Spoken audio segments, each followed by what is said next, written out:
learners, this is Elena Mishra. Welcome to Snape's Biology. In this part, we are starting with reproductive structure of plant, that is the flower. So first we will talk about the various parts of the flower, then we will discuss certain important terms which are associated with the floral structures. So let's start. So when we talk of flower, we see two things, a stalk-like structure and a swollen part. As we know, the stalk of the flower is pedicel and the swollen part on which the floral parts are arranged, this is known as thalamus or receptacle, and all the floral holes, they are arranged on this part. Now, how are they arranged? Look at the diagram. The outermost hole is normally green and it is known as calyx, and its function is to protect the flower when it is in the form of bud, and it is normally green, small, fused or free. Individual members of calyx are known as sepals. So all the sepals together make the whole, that is calyx. Then comes to next hole, inner to the sepals, and it is normally made up of brightly colored structures. Individual members is known as petal and the whole is called corolla. Corolla is normally brightly colored and its function is to attract agencies, that is insects and birds, for pollination, and that's why these petals are brightly colored. So these two holes, that is calyx and corolla, they are called the non-essential holes because they do not participate in the reproduction.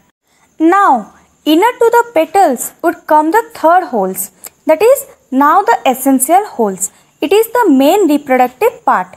It has two parts, a thread-like structure which is called the filament and a swollen part which is known as anther, and these two together is termed as stamen. So individual member is called stamen and the whole is known as androecium. Androecium is the male reproductive structure or holes. So we have talked of the outermost hole, the calyx, second one is corolla, third one is male reproductive part, that is androecium. Now come into the innermost part. The innermost part are present in the center and it has three parts. There is a swollen basal part which is known as ovary. There is a long slender thread-like structure which is called the style, and at the tip which is going to receive the pollen grains is known as stigma, and these three together forms a pistil. So individual member is known as pistil and the whole is known as gynoecium. So this is the innermost and it is the female reproductive structure or holes. So these two, that is androecium and gynoecium, together are known as essential holes, and this flower which is formed is a typical flower and consists of all these four holes. Next, so the flower is considered as a highly condensed stem. Now why are they calling it highly condensed and modified stem? And if it is like that, then look at the diagram. If this is the stem and stem has nodes and internodes, and if it is a modified holes, then at one nodes the sepals grows, at second nodes the petals grows, and at third has the androecium, and the fourth innermost is gynoecium.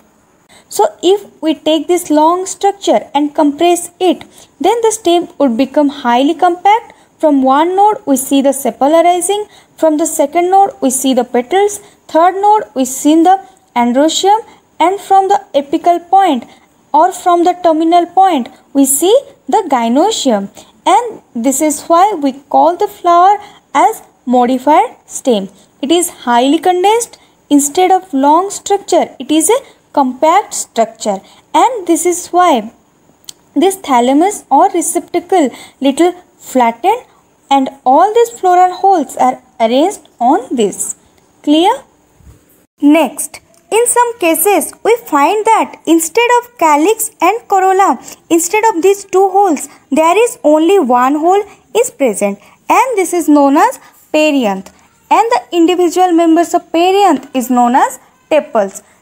Now there is a confusion many of time that some people think it is calyx and corolla which is fused to form perianth, whereas there is no calyx, no corolla. Instead of these two, there is the third hole, another hole, perianth. So it is present instead of these two holes, that is calyx and corolla. It is not the fusion of these two. So this is the basic structure of a flower. Next, now we will talk about certain important terms which are associated with the flowers. First we will discuss about complete and incomplete flower. So if all the four holes are present, the flower is termed as complete flower, and if anyone is missing, then the flower would be called incomplete flower. Clear? Next comes to the floral sex. So flower can be called bisexual or perfect or hermaphrodite.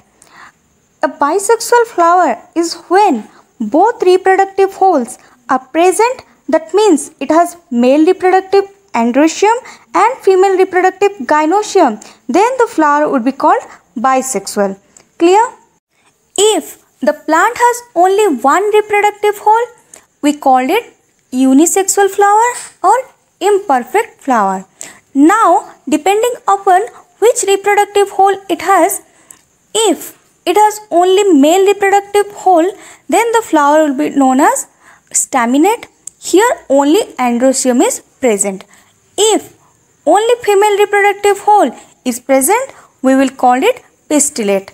Pistillate means only gynoecium is present. Next, if a plant which has both the types of flowers, that means it has staminate, that is male flower, and pistillate, that is female flowers, both, then the plant will be known as monoecious. Monoecious word normally used for the plant which has male and female flowers. Both the flowers are present in same plant. As we see in case of coconut, G. maize, ricinus, in this case what we find is the same plant has both male flowers and female flowers. Then the plant will be called monoecious. But the flowers are unisexual. That is, both the types of the flowers are present in the same plant. Clear? Next, if one plant has only male flowers and other plant has only female flowers, that means the plant is also going to be a male plant or a female plant, then we call that plant a dioecious plant. Here it is going to have only male flowers or only female flowers. This type of arrangement is seen in case of papaya, where one tree has only male flowers, we start calling that tree also male tree, and one is going to have only female flowers, so we start calling that tree as a female tree. One more important term is monocarpic. That means how many times does a plant produce flowers. If it produces flowers only once in its lifetime, then we call it monocarpic. This is mainly seen in seasonal plants or crops, normally the annual plants. They are monocarpic. Next, if the plants keep producing flowers and fruits year after year, we will start calling them polycarpic. So this is seen in perennial plants like mango trees. Next is floral symmetry and some other important terms of flowers which we will discuss in the next part. So don't forget to like, share and subscribe to our channel and press the bell icon for more updates. Thank you.